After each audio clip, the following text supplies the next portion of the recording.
Well, fellas.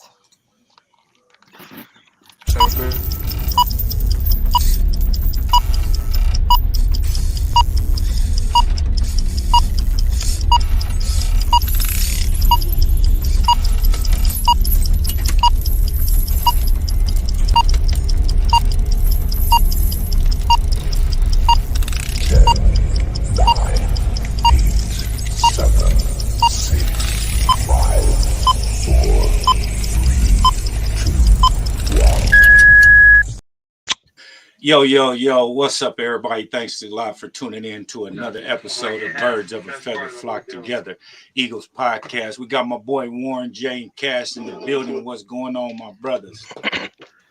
What's up? What's What's up? good? What's What's up? good? What's happening? Oh man, I'm excited to be up on here. Last time we was on here, we just covered the first round of the draft and had Zach McPherson on here. Great interview and everything. Let's go. Man, most definitely. Anything anybody want to bring up before we hop into the topics for tonight? Not right now. I mean, one thing I keep looking at, man, is these Kelly Green jerseys, man. These jerseys looking good, man. Right. It's tough, bro. And I see that Warren got the new Eagles word mark, so it's like it's a lot. It's gonna be a different uniform transition next year, especially coming with a new word mark, different third helmet and third jersey. So it's gonna be interesting to see. Absolutely. It was I'm hyped more so about the Kelly Green, because the last time I really saw it, or when it resurfaced, was when Michael Vick wore it in that game that one time. Even though we against the Packers, even though we lost, it was dope to see that because I'm a big fan for the throwback gear. I love the regular green. Yeah. But I saw the prototype with that wording in the Kelly Green and on the helmets, and they look real fire. So I'm really excited about next season, man. Yeah, definitely. Yeah, bro. I'm ready to see the more modern version of the Kelly Green. You know they're gonna have to make it look tough and intimidating. So I'm ready to see what they got for us. So Yeah, and I'm a Eagles baby of that era with Randall and B Dog and all them. So and Reggie White. So I'm ready for that Kelly Green to come back. I got a few Randall Kelly Greens in the closet, so I'm Right. fitting right in. So I may got to get a Hertz, Kelly Green or AJ Brown or something. Somebody that's gonna be there for a minute, not somebody that's gonna be gone in a minute, like I did with that damn CJ jersey, pit stop. We might be giving that jersey away by the end of the year. You know what I mean? Somebody might win the jersey with Warren one time. You know what I mean? For yeah. 2 Yeah, hours. I'm getting Avante Maddox or somebody or Goddard or somebody. Oh man. Shit. Somebody who Yeah. deserves it, man. Goddard is worthy of a jersey, man. So I haven't seen anybody with a Goddard jersey. Right. You're absolutely right about that. I I've seen them agree. myself, and the Fanatics done a good job, though. Over the years, like before, they would just keep, a couple players, but basically, you could customize. Obviously, Right. I know Marcelo, you could customize them, but they got a lot of players now just of rip. As long as he got a little recognition, they'll have his jersey up for sale. Big facts. And we're gonna so other than the Jalen Carter and Nolan Smith being drafted, what did y'all think about the draft that Howie had this with the second and third day? I think I think it was good. I thought it was good. I believe that we filled a lot of needs, filled up the depth. We lost a lot of pieces this year, but we regained them in the draft. We regained a lot of pieces in the draft For cheaper. for cheaper, exactly. And and with when you have those young guys, you get a lot of hunger. You get hunger from these younger players. You get hunger. So the hunger you get from them is gonna translate to the older veterans, and together they work together. So Thank you. it's gonna be a good look for us next season. Big facts. Yeah, man. I'm really excited of all the moves we made in this draft pick, not just the first round. The first round was, some shocking. We did a good job. However, overall, like I said, we picked up some talent for a cheaper price. We had some dogs last season. Everybody knows the Eagles took a big hit or defensively, front seven, D backs in the backs and so forth. And everybody was like, well, people are still going. Like, how they gonna fill these gaps? So we did a real good job picking up a lot of defensive gaps, in the draft, cheaper, and they're moldable. You know, understand? They're moldable. They're fresh heads, fresh minds coming in ready to learn. And there's a saying, you can't teach an old dog new tricks. So I'm really hyped about that and see what they shape into, because that's what we really need to be focusing on now with the cap space, who we drafted. This is about a longevity game now. You know what I mean? So I'm hype about this draft. No, yeah, I agree with you. At the end of the day, we put value at the positions that we needed. And what's crazy is a lot of these players that we got, they really plug and play players if we really need them. Like if Big anybody facts. here, we can put them in. Like, hey, we need Sidney Brown in. He can come in at any time needed. So like the fact that they're plug and play players, a lot of them aren't. Hey, we need to mold them. Let's have them sit on the bench for the whole year. Let's let them sit out. That's we don't have to do that. Like we can literally, if we need them to sit, they just gonna get better and build. Or if we want them to come in and play, they ready. And it's easy as far as defensive line, we can put them in that rotation because that's what made us so strong last season is that rotation. So getting them in, and then at the same time, a lot of these players can learn from the vets because a lot Facts. we got 1 year deals with them. So hey, if they decide to retire, they can fill in that spot, kind of like what Cam Jurgens is doing with Kelsey. He's learning under him. He's going to be playing with them this year, and once Kelsey wants to retire, he's right in there. So Right. that's I like a lot about these picks that we got. And you took that your final comment and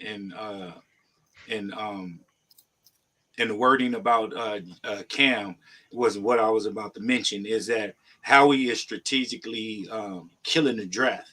So with me being an Eagles fan and with my ear close to the ground with the Eagles, I already assume what Howie's going to do next year in the draft. He's going O-line, wide receiver, and running back. You know what I mean? Off the top, because we fill all the gaps except linebacker, and we did a trade for linebacker, and we have several DBs where we can convert them into safeties, like we did CJ.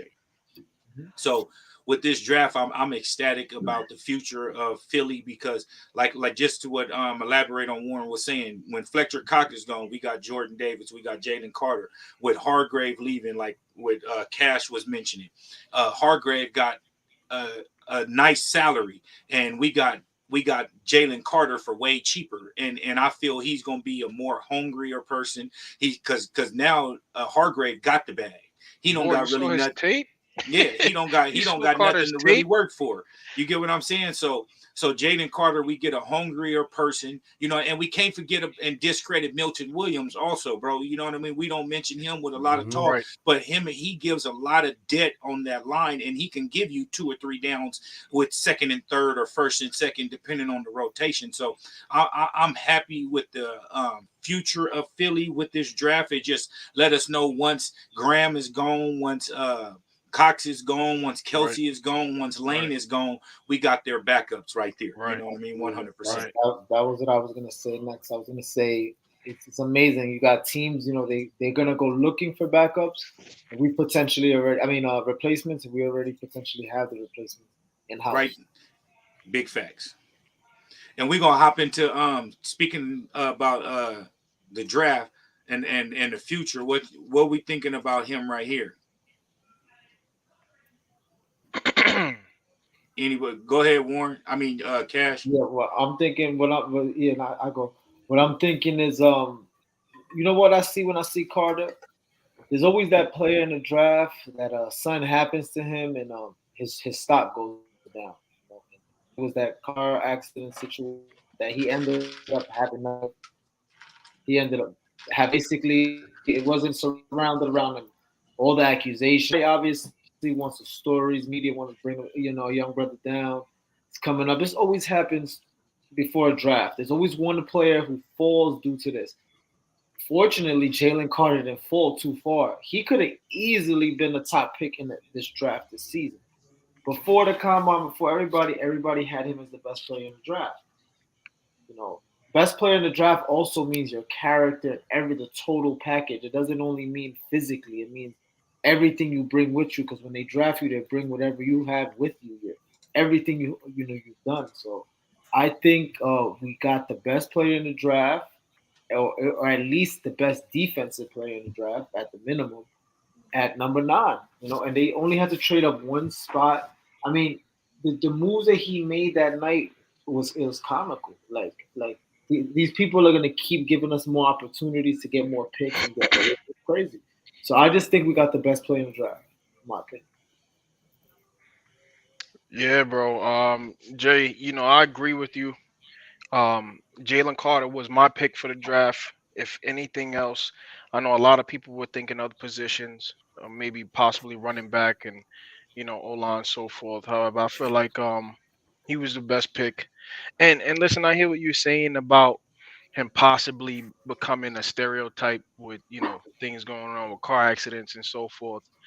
However, this man is about to walk his own journey. I don't believe he's only what his character now and what he does on the field is a true judge of who he is. And I think he's going to show everybody. I think he's coming into the NFL hungry, humble. He's a beast. He's his stats. He's a beast, bro. So, yeah, man, I definitely think we stole the draft with this one right here. Yeah. No, I agree with both of y'all. I think this is kind of a big moment for him too. Just think about it. Somebody his age dealing with a situation like that, and then you basically you get into the money that quick. Like you had so much stuff come to you at once within such a short period of time. I think for Jalen Carter, this could be the best team that he could be on. Just because he has the foundation around him. He got his boys from college that, hey, they're gonna make sure each other tighten up and they're gonna hold each other accountable on a different aspect of not just being an Eagle, but just Right. being an NFL player. Like you got Nolan Smith there, you got Ringo there, and then you got Davis that's already been there. You Right. got Dean that's already been there. They can kind of teach him the ways and teach him how to move just as an NFL player, but you just got that family, and then you got the foundation of just being an Eagle. And Right. then at the end of the day, look at who our quarterback is, bro. That's what I was Like, gonna say. I'm pretty sure, like, if Leader. something goes wrong, Hurts will give him a call, and they will have that conversation, bro. Like, that's Right. just the leadership mentality that Hurts has. He wants everybody to win, and we Absolutely. all realize that with that check he just got. He's not just about him. He wants the whole team to win. So, like I said, at the end of the day, Jalen Carter, he made a mistake. We all made mistakes. We've all had those issues in the past. It's all about how do you overcome it and what you did after it. And all we doing, we just watching his story, bro. That's it. Big facts. And just to piggyback, elaborate on what you just mentioned, not just with Jalen Hurts, but with Fletcher Cox and BG on that side of the ball with him in the trenches. You know what I mean? I feel that he couldn't have had a better person that he's getting advice from, getting experience, you know what I mean, reps behind, all types of stuff is Fletcher Cox, because he's been there, done that. Besides Aaron Donald, there ain't another a defensive player on the D line that's demanding double teams the way that he is. Why do you think Hargrave and all these other cats is eating the way that they eating? Because Cox is demanding so much attention from the offensive line. You know what I mean? And so with him going 8th or 9th, should I say, to us, it's a good thing for the media, because if someone would have still picked him in the top 3 picks, you would have been hearing about his incident instead of how great of a player he is. Absolutely. Because there's no punishment. They feel that the media feel by him dropping to number 9 and he the best player in the draft, they did their job with broadcasting the negative stuff, and that's his punishment. So now let's talk about his upside now. You get what I'm saying? But if he would have went 1, 2, or 3, they'd have been still talking about his off the field accusations because he didn't get punished enough. And you know what? He shouldn't have been punished really, anyways, because he was not drunk at the time of the thing and anything, anyways. And it's like Warren says, a mistake. We all make mistakes. it's funny how a drop to him was only basically what 1 to 8 spots because he could have went anywhere in the top 5. So if they did their job, they did it good. It benefited us at the end of the day. I'm happy for him. I know he's gonna. I know sometimes in life it's not bad to go through trials and tribulations too early because he already went through something before getting to the NFL. He's here now. Now, like Warren said, his life changed fast. He's got the check now. Everything, everything is gonna go flowing. So, I mean, Brandon Graham was a first round pick, and it went wrong for him, and that how everything went with the media. Like you say, he got Fletcher. He got people around him that's just gonna help him grow. Warren said something that was very good too. The best team that he could be on is probably Philadelphia because the position that they save it on the most is quarterback and defensive line. Those are the 2 positions that the Eagles invest the most in. Quarterback and defensive line. Always have and always will. That's just what it is. So he's in the right building. And he don't have to come right in and play. And then also before we move on, who's your comparisons to him with his upside? Meaning, what do you see him being in 3-4 years from right now? Maybe we haven't seen it yet. How about that? He's very fast for his size, very fast. So it's like not every defensive line is that fast. So the defensive line is that fast, but I'm trying to think of somebody. I got somebody. I'm thinking of Sapp. Who? I'm thinking like Warren Sapp is the closest. Yeah, I'm thinking AD. Yeah, Aaron Donald's still in the league. I'm thinking of somebody that's out of the league, like right now. You know what I mean? Okay. But far as dominance, I would say I would agree with you wholeheartedly, 100%. Gerald McCoy was another player too. He kind of reminded me of like a subtle player, like quiet but just making a big. Because he was a player who never really got that much recognition. He played for years with Tampa Bay and was a Hog for years. So I just think he's gonna be good. And like Warren said, he's in the right building because they care about the defense, the rotation. We keep defensive linemen fresh. It's a good building to be in. Right. He reminds me of Sue too a little bit, bro. Just how he can throw off the offensive line and just how he's gonna make sure they feel that hit. They're gonna make sure he feels everything they give to him when he's coming. So like I said, he's a mixture of everybody, bro. Like I don't want to compare him to anybody yet, just because I want to see him in that Eagle jersey. Right. And I want to see how he rocks, but I think he's a little mixture of everyone. Big facts. Same here. Like I say, his biggest comparison, like I would say, is Warren Sapp, just how quick and dominant that he is, and look at how Warren Sapp, how big that boy was, and how fast he was on that feet. Like, man, Warren Sapp be in the backfield as soon as you hand the running back the ball. You know what I mean? He was pancaking people all day, triple team. And you know what? Like, let's make another point. CJ, right? We love what CJ did for us last year, but let's just put everything on the table. Defensive players benefit, or defensive schemes benefit off of certain things. If you have good corners, they may get avoided. The middle of the field may be more open for the safeties and the linebackers to make plays. So I feel like CJ was almost a product of opportunity in our secondary because nobody wanted to throw to Bradbury, nobody wanted to throw to Slay. So, you got to go up the middle, you got to go, throw different routes. To me, nobody's going to really nobody's going to really give the defensive lineman the credit, but on our team, that's the tone. They're the disruption right away. Like you said, Warren Sapp is in the backfield. How many times do you see Fletcher? As soon as the ball snaps, it's like the center's already down. The ball's not even snapped. He's already pancaked them. And it opens up opportunity. Every defensive lineman that has played next to Fletcher Cox, and this will probably come up at the end of his career when it's all said and done, they all have 8. Everybody who's played with him because he opens up opportunities for other players. Facts. That's what's going to happen here. This defensive line this season is going to eat so much that this defense is going to be ridiculous.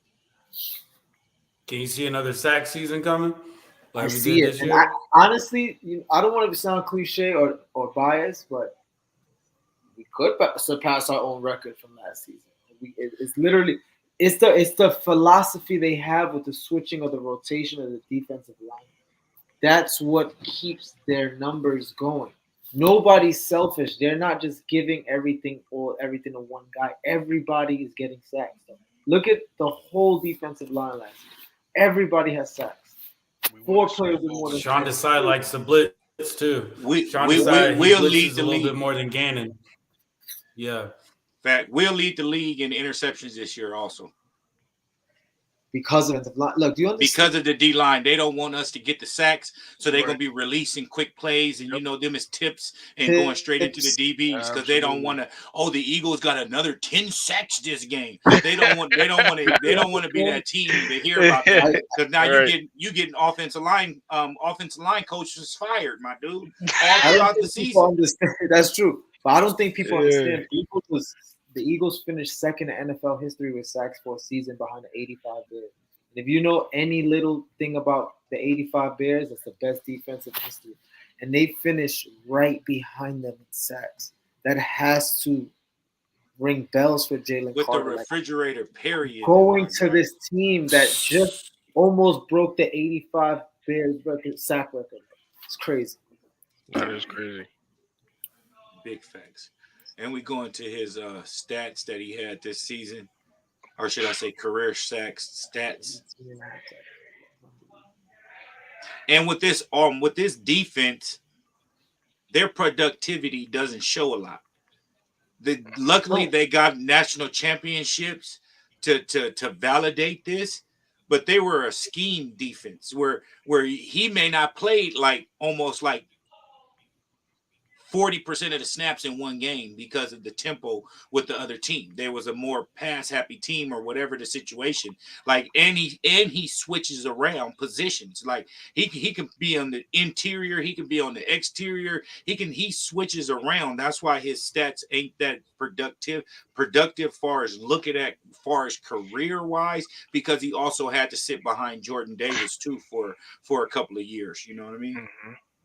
Yeah, I don't ever trip on college stats. I care more about tape and opportunity because opportunity is what you get. If you get 2 years to shine, you get 2 years to shine. If you get 1 year, you shine in 1 year. So, Right. versatile in the line is going to benefit the Eagles too. As far as injuries, if a guy's down, he can play this more. He can play the nose tackle more. He can play, defensive end more. It depends. So, good for us also. I keep forgetting we got Hassan Reddick and Sweat.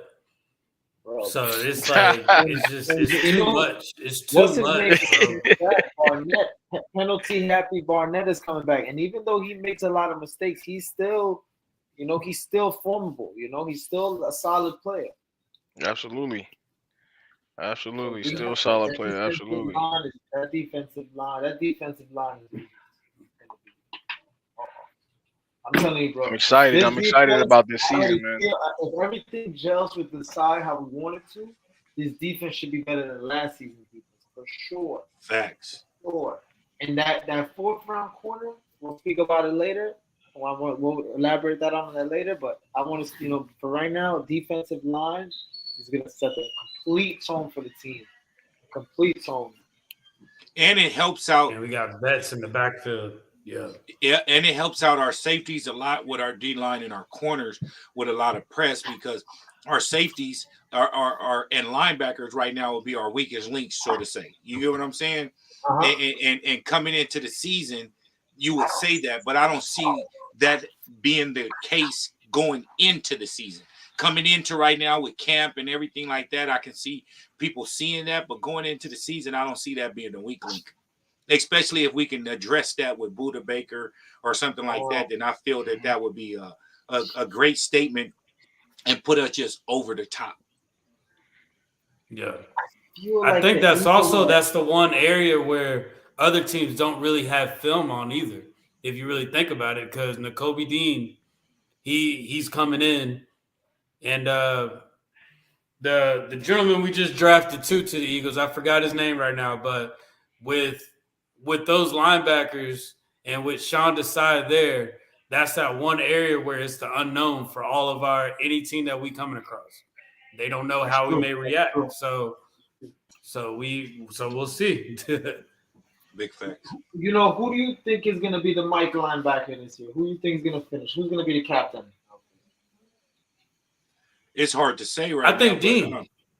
I think look, just we're speaking pre-training. Let's just make pre-training camp because once training camp hits, whoever's that guy with that torch in his hand is the guy who's going to be the starter. A 6th-round guy could come and take a 1st-rounder's job in training camp. We all know that's how it goes. Who's the linebacker that we got earlier in free agency when it first started?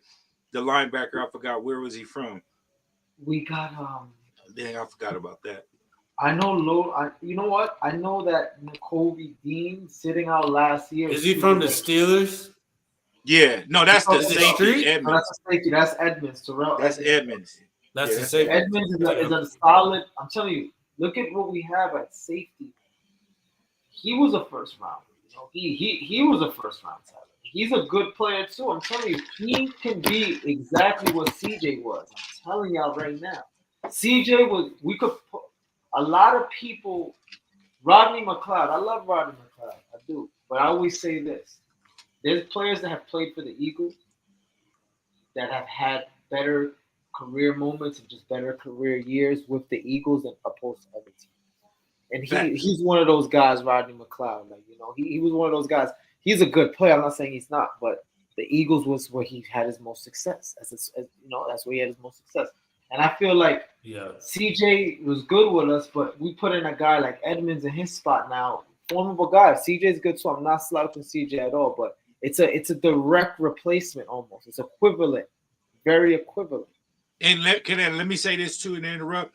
Look at when we won the Super Bowl. We won the Super Bowl with cornerbacks named Mills and Darby and Rashad and Rasul Douglas. My God, because of the interior of the defense. You know what I mean? It wasn't the linebackers or anything like that. It was the pressure that Cox and them boys and Brandon Graham. I mean, it was significant. Look how the game ended with Brandon Graham strip sacking Brady and DB getting the ball. Derek Barnett. You know what I mean? And that's another player that I see that's expendable in a trade too. But he's coming off an injury. I mentioned him. He's a penalty. The thing with him is the penalties and the discipline. He's not a disciplined player. His proof is in the pudding. I'm pretty sure he leads the team in penalties every year that he's played with them. He just makes boneheaded plays. He makes good plays, but boneheaded plays. We don't need that because we don't want that guy on the team because those are the guys that cost you and get you flags and all of that. So we really don't need that.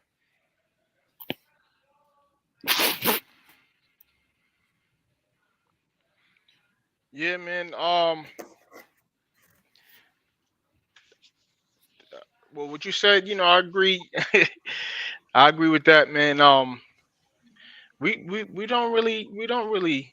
I'm excited to see how the season play out. I don't really got much to say on this topic. I don't see a weakness though right now on the defense. Right. Coming into it, especially like you said, pre-training camp, you're gonna have Dean. But also I don't see Dean being that Mike because it's not like it's Gannon's defense. He's not a defense he's familiar with neither. So it ain't like he's coming in being familiar with it, and giving the lingo and the language to the other people. You know what I mean? I don't see Dean being the Mike this year. You know what I mean? He might be the Will, he won't be the Mike.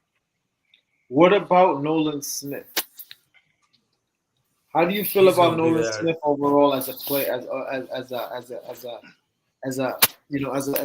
basically as a 1st rounder? Hassan Reddick 2.0. That's what you think because he's coming off the edge. I feel like he's kind of like our Micah Parsons. He's our Micah Parsons, bro. You can play the inside and the outside. He'll mess around and be the inside guy. Thank you. You see, Warren is tapping into what I'm going to say next. See, because Hassan Reddick was not an edge rusher when he came into the NFL. He was an inside linebacker. He converted. He was a hybrid line. But he was, I'm trying to wonder if Smith couldn't run the same type of, scheme that Hassan and how Micah Parsons, that hybrid linebacker. You could run him on the outside and inside. It would be crazy because we could get a player like that on his defense. Mm-hmm. And I feel that's what he's going to give you. That's exactly what he gives you. He gives you the versatility. And with the depth that we have on the outside with edge, I feel it's going to be a significant. If he want to get downs in the NFL and on this team, he's going to have to play inside. For sure. Yeah. I'm hyped up to see what Nolan Smith do this season. Um, he's still young. I want to see how he fit with the defense and everything like that. But I think this is definitely a good pick. Facts. Yeah, just put him in the rotation, and we got mini camp, we got preseason, and then we got the actual game. I think he's gonna have enough. He's gonna have enough training up against our offensive line to know like how he needs to do Third game. where he needs to work on and correct on it. Play those other teams. That's when you. Your stuff going in and out, Warren. Did y'all hear that too? Yeah, it's going in and out. I can't hear it. Yeah, we could barely hear, but we hear like every other word that you was saying, my guy, with what you was just saying. I don't know if it's your Wi-Fi or you was getting a call or something coming in or something, but we only heard every other word. Yeah, I hear you now. It's a lot better now. Yeah, it's better now. Can No, you hear I was me? just saying that at the end of the day, I kind of see him like Micah Parsons. Yeah, I can hear you. I was gonna say he's kind of like Micah Parsons, but when Micah Parsons came into the Cowboys, they were saying that he still didn't really know exactly what he was doing. He just knew like what his job was, but he didn't have the tricks and just the way to moves and all that. But I think Nolan Smith already has that just coming in. So I think we kind of got the upper hand on that, which is going to make us. We're just going to be very. We're going to be a threat. Yeah, we're just going to be a big threat, bro. And I don't think they see it yet. I think some teams do see it, but I'm blessed to have this cat right here on the team. He, like the first round pick, I couldn't have planned that, betted that, whatever, a better scenario than what we ended up with two of these players, the caliber, should I say, of these two players. I mean, I'm excited. I feel coming into this season, I'm more excited this year than I was for last year. You know what I mean? 100%. And I just feel that this team is going to go off like crazy. It depends, and we're not done yet. That's what makes me so excited right now, that I know Howie's not done yet. There's a free agent or two that we can grab right now with the amount of money that we have. The hunger. Let me tell you something. The fact that you just say you're more excited for this season more than next season, I would say last season we went in a little bit worried, all of us as Eagle fans, because we didn't really know where Jalen's ceiling was. We didn't know if he hit his ceiling already, and this is the guy he's going to be. So, he definitely exceeded everything we thought he was going to do, and that's what made last year so special. So now the team bolstered up even more around him, and more defense is why we lost the Super Bowl last year, man. Defense, man. Our defensive coaches. Well, what's his name? Thank God he's gone, Gannon. He's the reason why we lost the Super Bowl, because we had a defense. The Chiefs didn't have no defense. We was the number 2 pass defense in the whole league. I think we was number 4, number 3 overall. Like, we were one of the best in the whole. I mean, in that game we just couldn't get done. And the fact Mahomes only had 193 yards, they kept. Some people don't put their pride to the side, man, and it comes in coaching too. You know what I mean? Yeah. You got to get out. If it ain't working, you got to go to something else. This is the last game of the season, man. Adjustment. The Chiefs adjusted to us, man. We had a 10-point lead going into the half. The Chiefs they adjusted, and like you just said, they didn't. Eagles made no adjustments. We kept running the same defenses. Mahomes, it just was terrible the way we lost. Defense let us up so much in that game. So I think they coming back with a different mindset as far as defensively. And this new guy, Desai, I mean, he had pretty decent numbers. He was in the top 5 in defense when he was with Chicago. So this is a better defense than that team had. So let's just see what he could do with this team. Big fact. Yeah. Look at those. Always a gamble with a new DC. Remember, he's a new DC. That, like you said, the verbiage, everything is new for everybody. It's a blessing and a curse, because at the same time, everybody's getting on board together. Nobody's behind anybody. Like, nobody's like, I got 3 more years in this defense than you. We all in this together. So it should gel. Let's just see how it goes. The fact that Sirianni is the fact that he went to the Super Bowl and lost and everything. I just believe they want to go back. They're gonna want to go back. They were there. They had the taste right there. They almost tasted the champagne. And you know what? You know what I'm really hyped about is that this seemed like last year's draft, this year's draft, the pickups, the trades, just Howie being Howie, man. And it just shows that he's nice at picks and thinking longevity once again. So picked up pieces to help us get where we get to the Super Bowl. He knew he was gonna lose pieces. Started with last year's draft. You know what I mean? Let the last year's draft gel under the vets, get the experience, took them to a Super Bowl, drafted a really good right behind that. Most of them are all from the same team. That's so dope. If that's like, I see him molding them. See him molding them to be one of the top. We're gonna keep this defensive trend going for a long time before we have big gaps in our defense, at least in the front seven. That's what I see. Facts. Yeah, no, I agree with you. And if you really think about it, if you put a map of the lineup, they all kind of just like congested together a little bit on that line. So there's going to be constant communication with them. There's constant communication. And think about it, as close as they are, I can see them saying, yo, I didn't get this. Hey, well, after this, let's go and talk about it. So they all going to want each other to be great. So like, with Howie Roseman making that move, if you think about it, he's building in like Fletcher Cox, Brandon Graham. That was our core. So now that we got Nakobe Dean, Nolan Smith, Jordan Davis, and now we got Jalen Carter, we building an even bigger core now. So like after they leave, we still gonna have those core four pieces on our defensive line. So now it's just building around them after our vets leave.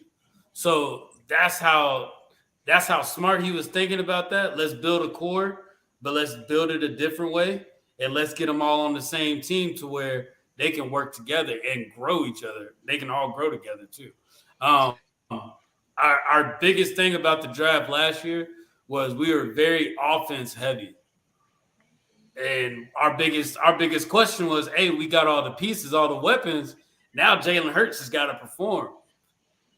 Now, this season now, hey, we know how Jalen Hurts is going to perform. We know how our offense is. Now we lost some defensive pieces. Now let's build that defense. So the same way our draft was in the offense, we just did the same thing, just defensively. So now it's just, hey, now let's just see how everybody plays together.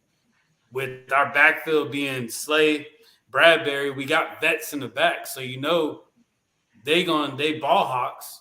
And then we just got a wild, threatening, just hard-hitting defensive line that's going to hit you in the mouth. So we going to pose a threat to a lot of teams, bro. And I think that's why a lot of those other GMs are upset about the moves that we made and how we did it, because they know how big of a threat we're going to be.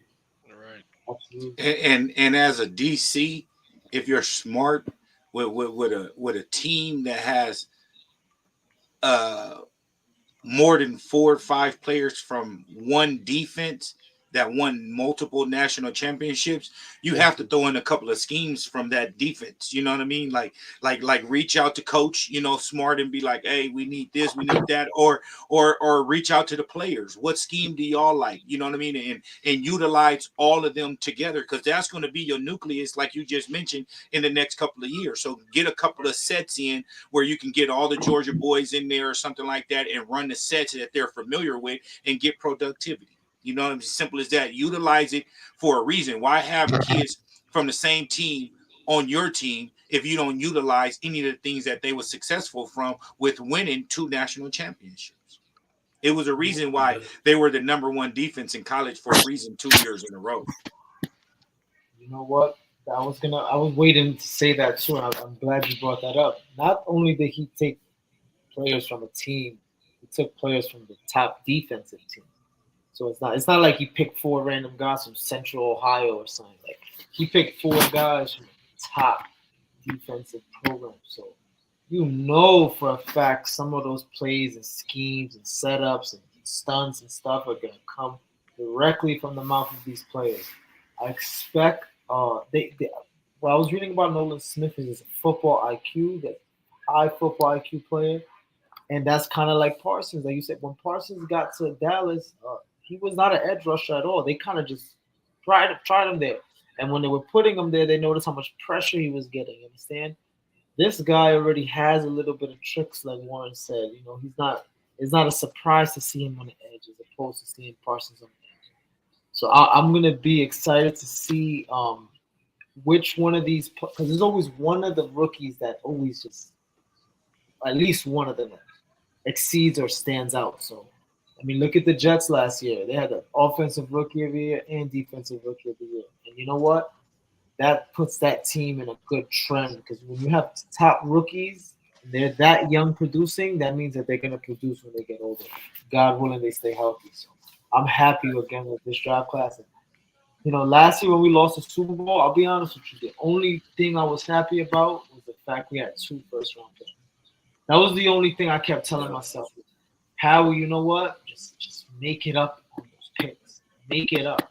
And look at those 2 picks right there. Look at the 2 picks that we got. We got two good first round from the same team. You know, that it just makes it better, because you know that they're, you know, the excitement levels, the engagement levels that these guys must have to be getting drafted together. Just won a national championship together. Trying to win a Super Bowl now together. It's going to be special. It's going to be a special story when it's all said and done. Georgia and Philly, man, we keep talking about it. Anybody else got anything to mention on this topic with Carter and Smith before we move on? And I'm gonna say one more thing about this also, that smile on Carter's face right here just brings back the draft to me, about how this young man is smiling like they call it the earring. You know what I mean? This dude, he came out on the draft after he got picked. Dean was at his house or a draft party or whatever it was, and he got up and shook his hand and said, "Look, I was wearing green socks, and his suit didn't have nothing to do with green. I believe his suit was like white and peach or something, and he was like, I got on green socks." He knew he was going to the Eagles. That's crazy. That's amazing, bro. And then, like, last thing I want to say is, again, we mentioned it last week. We mutually wanted Carter altogether. Like, you know, that was the best pick for us. Like, we mutually agreed on Carter. We got what we wanted, man. God is good. Amen. Yes, sir. What about this guy? Anybody heard anything, seen anything? I read some clips on him and seen some highlights and everything like that, and I'm pretty impressed with this pick right here. What y'all think? Hard hitter, definitely a hard hitting safety. He's actually a twin. There's a good special on YouTube. Maybe we could pin it up in the info later. A good video you guys can watch. He came from a good story. He comes from extreme poverty. He's a twin. He has a twin brother. For him to make it to the NFL is a life-changing moment for him and his family. So congratulations to him. And shout out to my friend Helen, who sent me the YouTube link. And it's a good story to watch. I'll send it to you guys so you guys can check it out. Yeah, man. You know, I didn't get a chance to look up a lot about the gentleman, but I did see that he was a twin, and he came up rough through, you know, some like poverty, like you said, but made it to the NFL.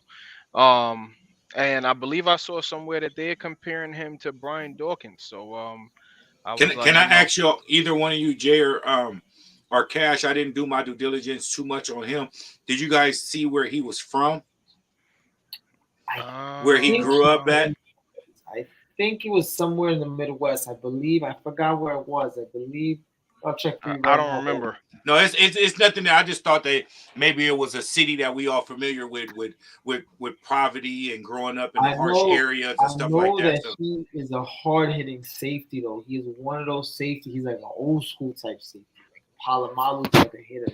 Yeah, I seen all that. I seen that right there with his highlights and going back to all that, even his high school highlights. And like y'all mentioned, with him being a twin brother, I didn't see the segment. He went to Western Michigan. Okay, so that's where he grew up in Michigan. Then, so basically, I seen the highlights and everything like that on him, but I didn't see the segment about him and growing up with his twin in poverty and all that stuff like that. So that's why I asked, did y'all know what city he was from? Go ahead, Cash. Yeah, but like I said, I believe I saw something somewhere stating they were comparing him to Brian Dawkins.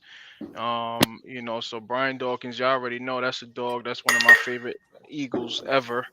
So I'm excited to see what this boy has to do this season. Really good pickup. Yeah, no, I didn't do my due diligence either. I didn't look up that much about Sidney Brown, but I did check out his highlights. What I tend to do is there's so many players in the draft. Once I see who we pick up, I tend to look at their highlights and just see how they move, see how they operate. And like you guys said, he's a hard hitter. I can see him making a few ESPN plays too. So I can definitely say that, and I can see him posing as a threat. Um, I'm really curious to see how him and Reed Blankenship would kind of play together, just with them both being young and operating in They the backfield.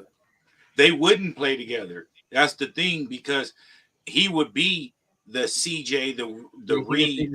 Yeah, because he's going to be the Malcolm Jenkins. He's going to have to play closer to the line with his style of safety. You know what I mean? He's going to be the strong safety. I don't know if you guys are familiar coming up. They don't run it no more in football like that, but they used to run a strong safety that's closer to the linebackers, Right. and a free safety that's deep. You know what I mean? Right. Where no one gets deeper than him, where basically Epps was playing this year.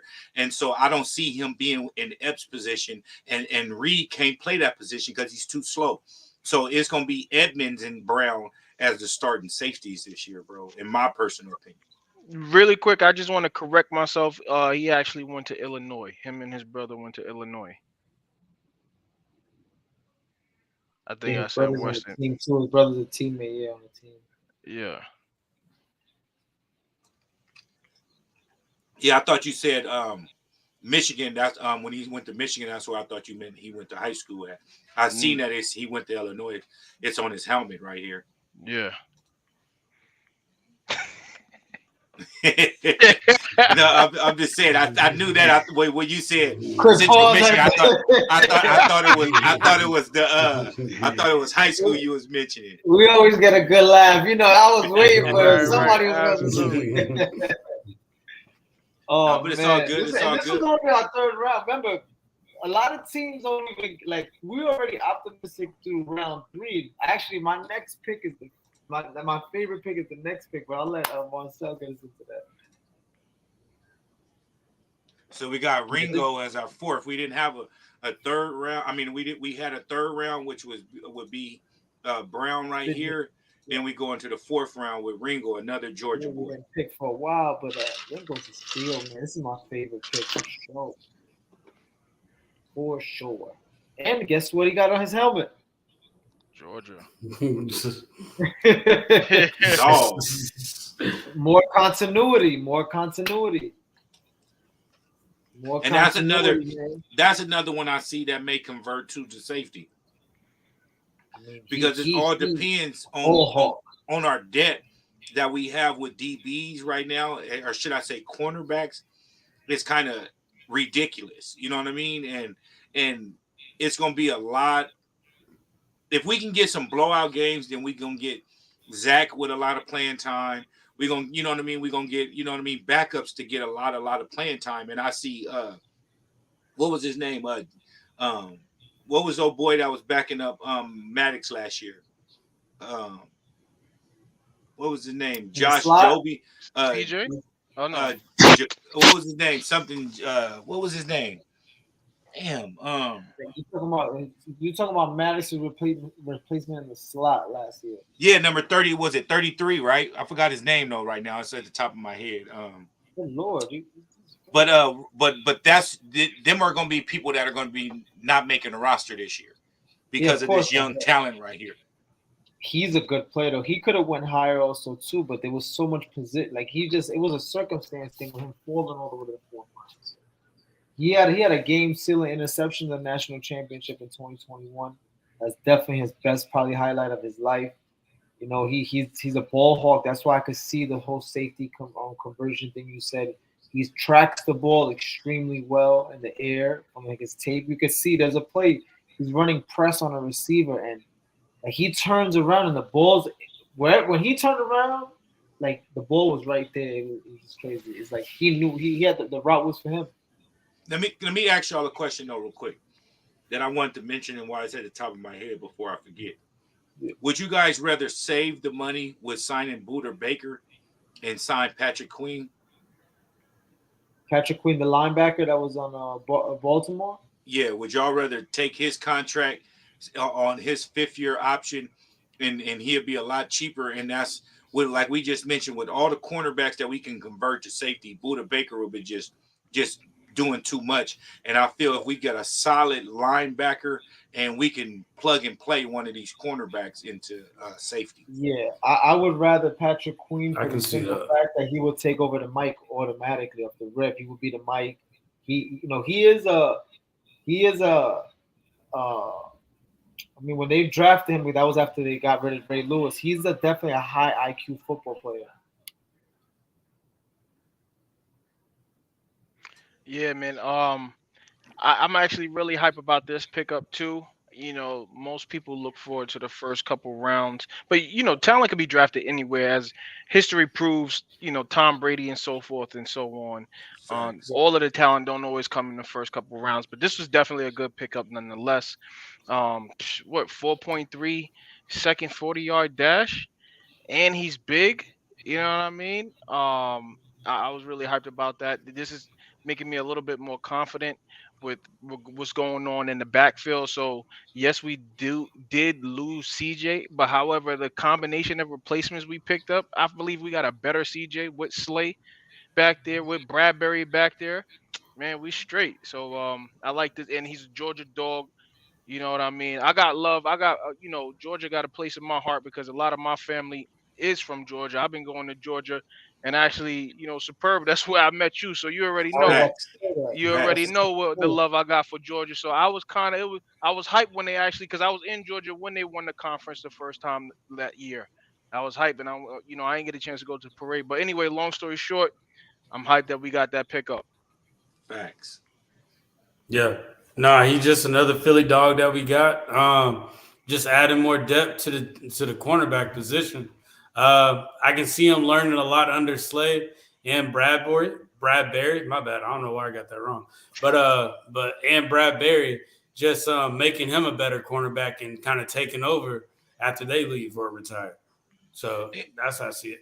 And these young pups is going to get a lot of playing time. If our offense gel the way it's supposed to gel, we're going to blow a lot of teams out, and we're going to be able to take Slay and Bradbury out the game and let these boys get a lot of playing time too. So, you know what I mean? And they help out with special team players, you know what I mean? Because it's a lot of trick plays on special teams, you know what I mean? And stuff like that. And so you automatically are the starting corner now on punt return and stuff like that. So, you're going to get a lot of responsibility. So picking players like this, and I don't see Slay, Bradbury, or AJ Brown being on the team after 3 years from now. You know what I mean? I don't see all three of them would be gone. I don't see AJ being on the team 2 more years. He got 2 more good years, and we can't re-sign him even if we wanted to. We can't re-sign him no matter how he restructures contracts, everything like that. AJ is due for another $100 million contract after these is over, bro. You know what I mean? And we're not going to be able to Unless sign we've him. won multiple Super Bowls by then, and he feel like and he take a deal He that wants this to is be home. dynasty. Yeah. That's the Because only you know way, what? because He's how we very not going to be versatile. able I to. was thinking about AJ Brown last year too during the whole year because he's very smart when it comes to taking hits. Like it's almost like he always finds he he's an evasive football player. So it's almost like you got to catch him. So it's like he's a high traffic guy, but he just. I was very impressed with him last year, how he took care of himself throughout the year. And same thing with Devontae Smith. Like, if these receivers can stay healthy, I mean, we're in trouble. I always think about depth because of injuries. Like, that week, you got to go in and play a top team, and you don't got one of your best corners. Can one of these young guys do the job? And that's what we need. That's why you need depth, because the more depth you have, the better you are. Big fan. Right. Yeah, I appreciate AJ and Devontae. It's easy to catch a ball and smoke. Well, easier, to smoke somebody and just go catch a ball. However, their comeback and their hook routes are elite. Like you said, they always know where the opening is, and the yards after the catch Yeah, speak for themselves. I watched them come back on the hook route, stand there and just spin on the defender and going up for another 15. Like, yo, yo, going up for a touchdown. AJ Brown is smart. He know where to go on the Mhm. field, and Devontae too. So I I definitely as appreciate that. and speaking of that, bro, I would hate to be a DB this year with Smitty coming into this year, bro. Right, His route running is elite, his route bro. running So is imagine this year with him right. coming off of a Super Bowl run and 1,000-yard season, bro. I Come mean, on, bro. Hundred the percent. fact, remember Hundred that's percent. why Oh, also what you just said, like, we're not gonna ever be able to afford to pay both of them at the same time. It's just something that's not gonna happen. Howie is a genius, though. Look at Jalen's cap hit for the next 5 years. It's under two, like it's. So we cannot not say he can because the cap is going up. But Devontae, when it's his That's the time, only way if the cap goes up, but Howie ain't into taking cap hits though. You know what I mean? yeah, That's he's the not even problem. taking cap hits. Like that's Yeah. that's what I'm saying. Look at Jalen. Jalen basically essentially for the next, I think it's into 2026. He's essentially yeah, it's 2026. he's only like 1.7, 1.8, 2.1 on the cap. That is nothing, bro. So it's Yeah, like there's so much other 2027 is players. his heaviest year. AJ makes 25 million a year. AJ is one of the Man, top. He making 25, he's 20, worth, he 4 years, 100 million, yeah, 25 million 100 a million. year. He's That's worth. why I say he's Yeah. 100% worth it. But Yeah, at the he's end of the day, 100% worth it, but it's not sustainable if you're trying to maintain like how we have it because we got Devontae still on his rookie deal. By the time his rookie deal expire, AJ gonna be looking for 100, 120 mil maybe. me personally, 2 years from now, I wouldn't want AJ. Not oh yeah, saying that because he'll he's be gonna be on a bad. decline. Yeah, he might be. His body build, I don't see longevity with that. Just like Yeah, I don't see that DK Metcalf, I don't see that longevity with them. They're too big, and they continuously have to work on their body with their conditioning. And so because AJ Brown's not really fast. He's faster on paper than he actually looks. You understand? Like he's fast. He was a 4.5 guy coming out of college or 4.4, and he doesn't really run fast. Like remember they had that clip where they was making fun of him with it, like how you let this guy catch you, almost scored his fourth touchdown versus Pittsburgh. Remember? It kind of remind me Yeah. of Jay Adai. Remember? What was it? Well, what's his name? Yeah, Jay Adai. That he got caught when he was playing the Cowboys. He was running, remember, in the open field and just tackled it. Like, yo, bro, you mad slow. It's like you should have that breakaway speed. Like, but I'm grateful for AJ. AJ's like Cass said, taking a slant, a 10-yard slant, and getting 60 or 50 or 40. It's just like he's bringing the whole defense with him, like off a 10-yard slant.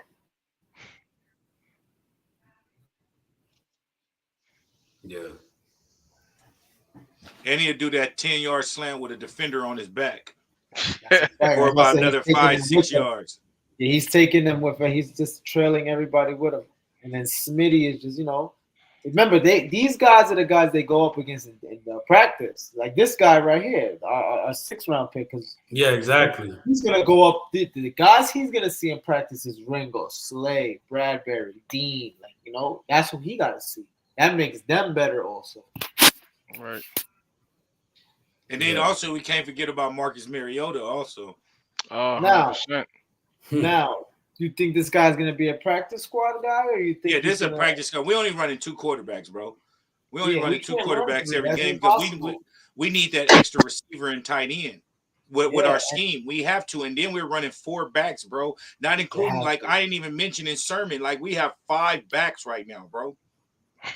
So somebody's gonna be a lone trade. man out every week. Yeah. Somebody gonna be requesting a trade. I think they need, no disrespect, Cash, but they need to get rid of Scott, bro. My personal opinion. There ain't no disrespect to me. He the highest paid one. That make more sense. You know what? We might be able to use one of the backs. You like him, though. You like him. That's why I said that. No, that is Nah, we all like Boston Scott though. I like Boston Scott, bro.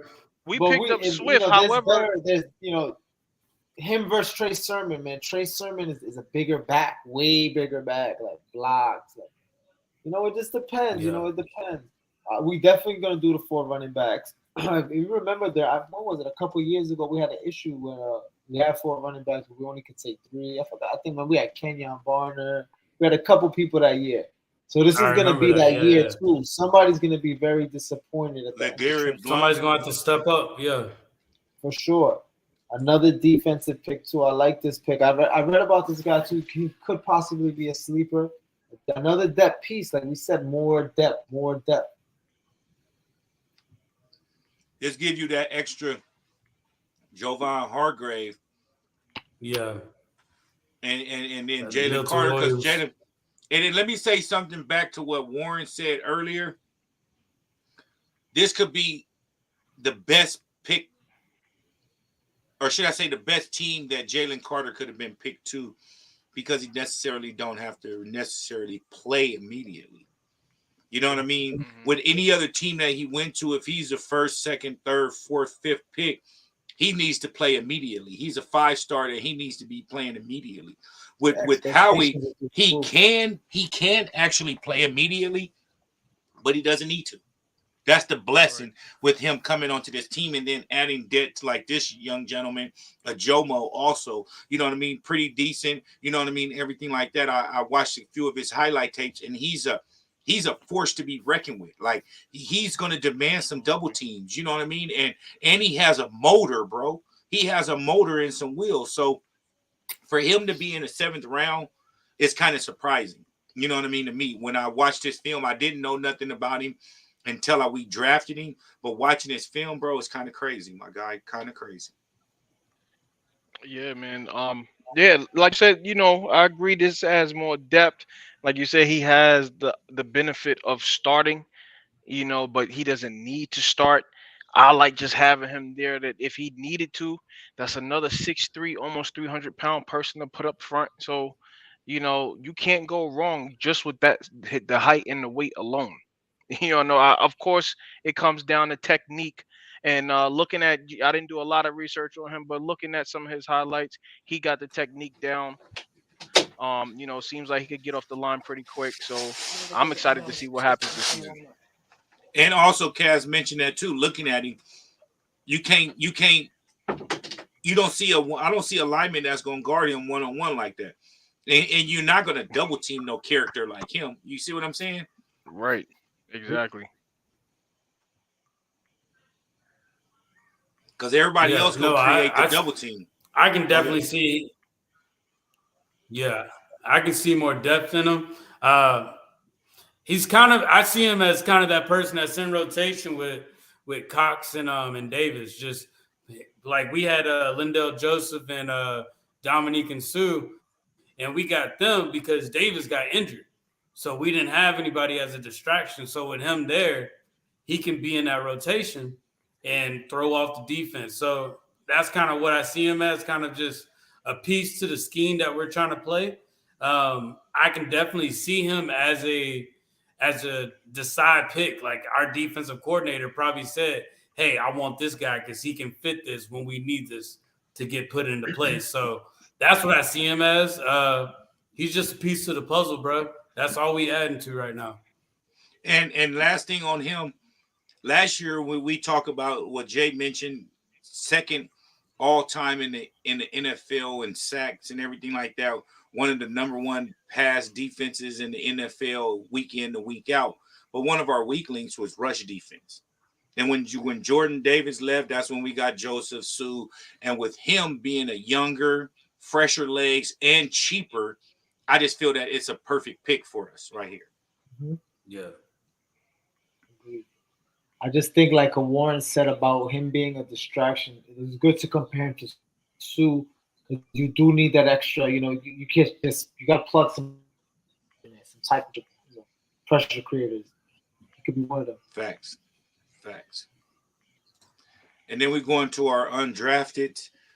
We got the big guy Trevor Reed from Louisville. I watched his film. You know what I mean? He's kind of slow, but I say he's smart, and especially with our O-line coach and the scheme that we have, he's another one that won't have to play for a couple of years. You know what I mean?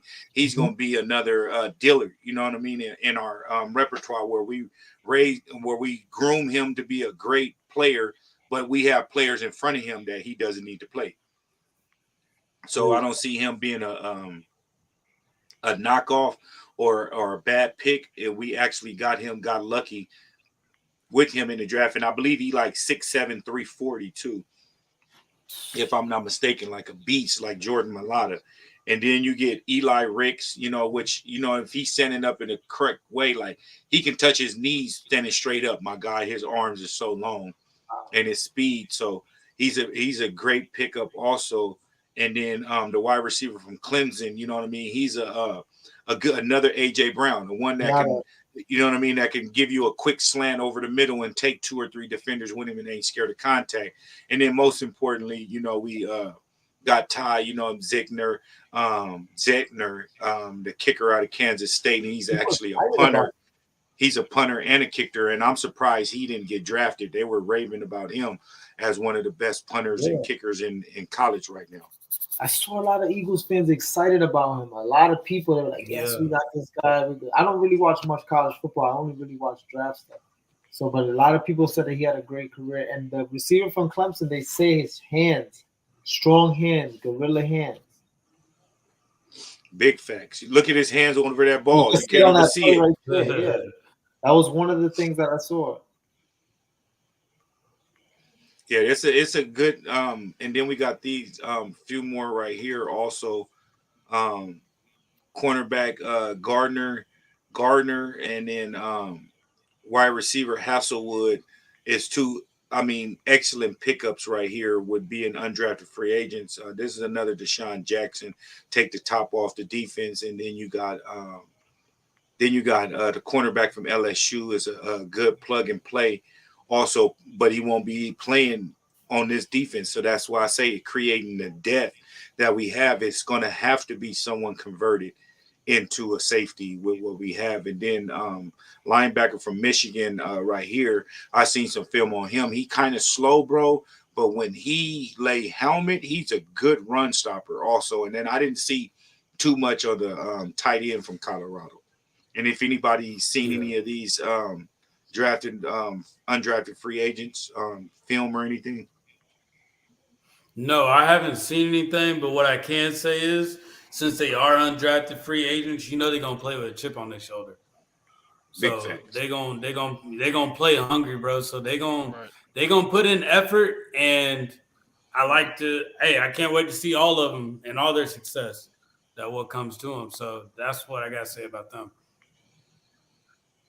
You got anything, Cash or Jay? Absolutely. And yeah, I just want to say I didn't watch any tape on these fellas either. However, like Warren said, undrafted free agents, they absolutely do come with a different chip on their shoulder. And what was it? Was Wes Walker an undrafted free agent as well? I believe so, or one of the wide receivers. That's what I was talking about, Amendola. Amendola, Wes Walker was a late Amendola, and you see what he did when he came into the NFL. So, I'm excited to see what these gentlemen do. LSU always produce some dogs, so let's see what that cornerback does this season. Yeah, that's all I got to say about that. Undrafted free agents, you always got to think about Jason Peters too, man. I believe he was undrafted by Buffalo. Oh, let's go. Yeah, so look at what he ended up being. So it just, it's a chance of circumstances.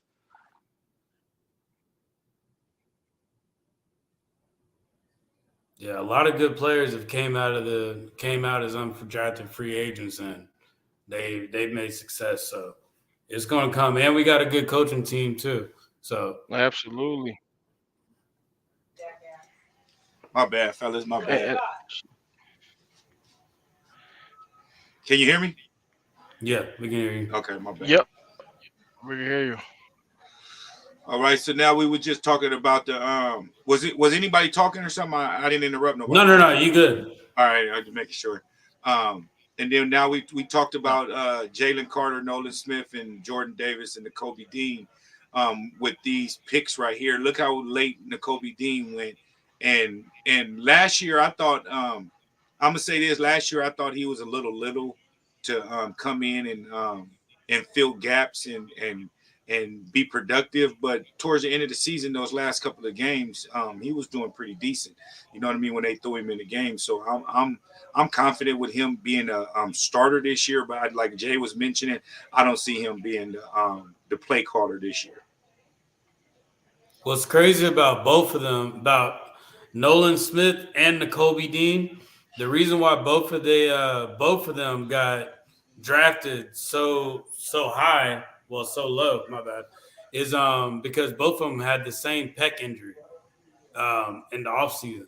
So they both got a pec injury, and Nakobe Dean spoke on that. He was like, the injury wasn't even, that injury was a year ago. And Nolan Smith was a year ago as well. But he So, didn't play in the national championship. That's a big factor. yeah. So They like, figured that if it wasn't that big of a deal and he was able to play, he would have played in the national championship. yeah. So a lot of them was like, okay, well, you didn't pick me because of that. Well, I'm gonna show you where you made a mistake. So that's that. We just got the luck of the draw out of that. That's what I gotta say on them. And us needing the need of best player Yeah. in I the draft. appreciate those opportunities. Yeah. Big facts. Because like any other team could have picked him, Like but they you said, just I didn't need appreciate him. those opportunities. Go ahead, Cash. And if they ain't in because they worried about a pec injury, anybody who knows when you tear muscle, you build more muscle over it, and Mm-hmm. you're gonna build stronger muscle. So we essentially got 100% player, and he was valued not fairly. If you ask me, he was undervalued. So we got it. That's another steal right there between both of them. Big Yeah. facts. It's just crazy how when they make their evaluations on these players, how something that small, they can slowly just take them out of their whole list. And we see that value in our players that we bring on. So, yeah, that's my piece on that. Big fact. And we're gonna hop into all the Georgia boys as of right now that we got on the squad. And if y'all notice, there's a number 32 in the picture. Mm-hmm. Y'all know who that is, right? Swift. Oh, yeah, Swifty. He Yeah. came in nice and swift. So Right. with Right. all the moves how we did with the first through seventh round, with getting Jalen Carter, Nolan Smith, I think this may have been the absolute steal of the draft. With us trading for Swift, this is one of the best moves that could have been made in a possible situation when it was made. When Detroit picked the Yeah. running back, Absolutely. when they picked the running back for Yeah. Alabama, that's when I knew that it was going to be up Gibbs. for grabs. Yeah, and I didn't know if it was going to be Williams or him that was going to request a trade because of productivity. They wasn't going to get no playing time with all those running backs in the on the roster. So with us getting him, he ate us up last year, bro. Ate us up last year, Yeah. game one. You know what I mean? And with him being a threat, I love Mal Sanders. All y'all know Mal Sanders, my favorite Eagle last year, but Mal Sanders can't catch a ball. He can't catch a cold out the backfield. You know what I mean? And this dude right here, he can line up out the backfield and run into the slot and be the fifth wide receiver, my guy. You know what I mean? With Dallas Goedert, all that, and be an empty backfield for Jalen. And who is going to stick him, bro? Who do you put on him? You can't put a linebacker on him, because if not, then you just run short route, curl routes for everybody else and let him take it on a wheel route on the linebacker. Like, ridiculous, bro. Like, this just puts our offense to a totally different caliber. And with them getting Rashad Penny, I was like, okay, yeah, that's good. We got a power back, a bruiser back. We need 1 or 2 yards. We got one. But with them getting Swift, that completely eliminated all the hard feelings I had with them getting rid of Mal Sanders. Yeah, no, I agree with you. I remember when we were watching the draft, I was like, that don't make no sense why they would pick up Gibbs.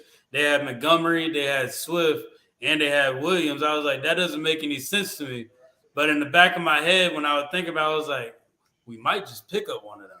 So it looks like that's what happened. But I remember the damage he did to us that very first game of the season. That's actually the same game that that Zach McPherson got Player of the game. Player got of the week.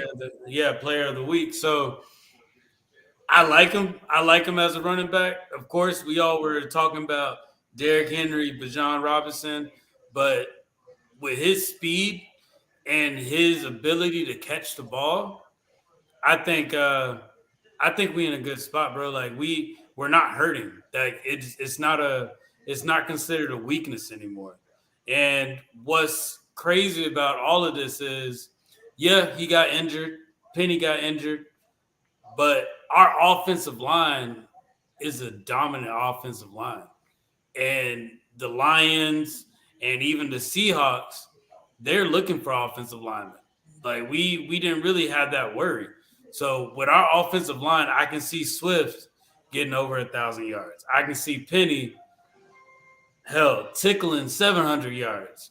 I can see Boston Scott possibly getting three, and I can see Kenny Gainwell actually doing better in receiving yards than a lot of these receivers that are in the NFL right now, just with how good Kenny Gainwell is at catching the ball and the yards after catch. So that's my thought. That's my philosophy on it. Yeah, and with Swift, it puts our offense to a totally different level. Um, you can go on and on, like I say, with Rashad Penny and Swift being hurt.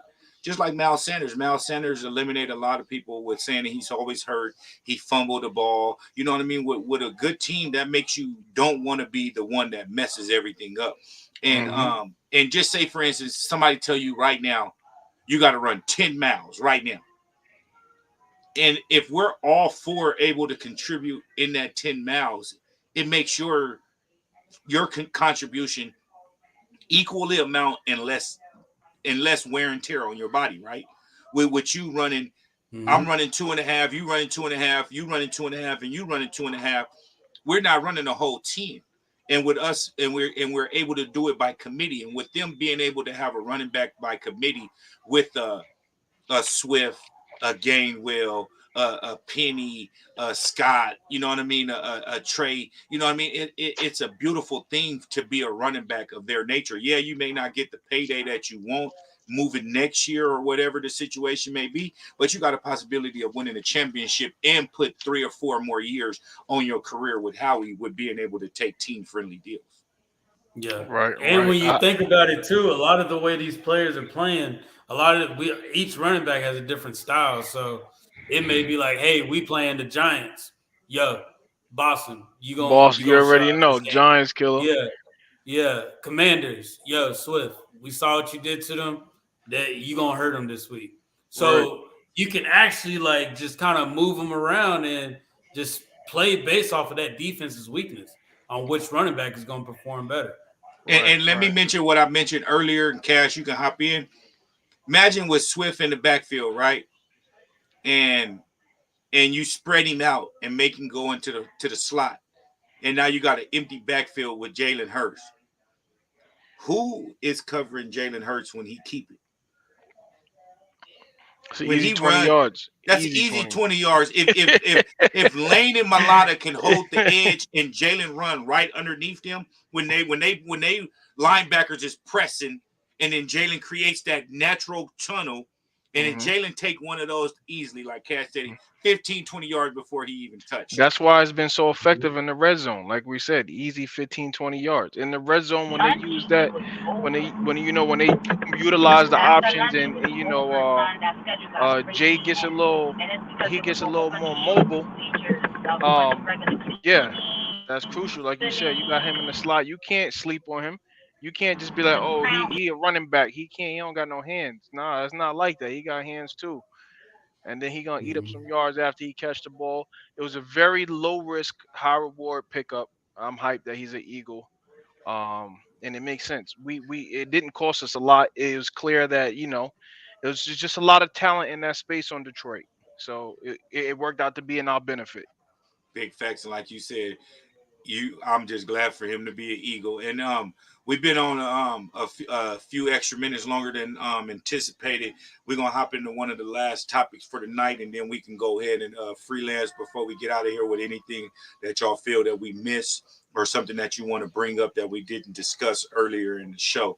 But Jay, I don't know what's going on with his phone. I think he having a little trouble and stuff.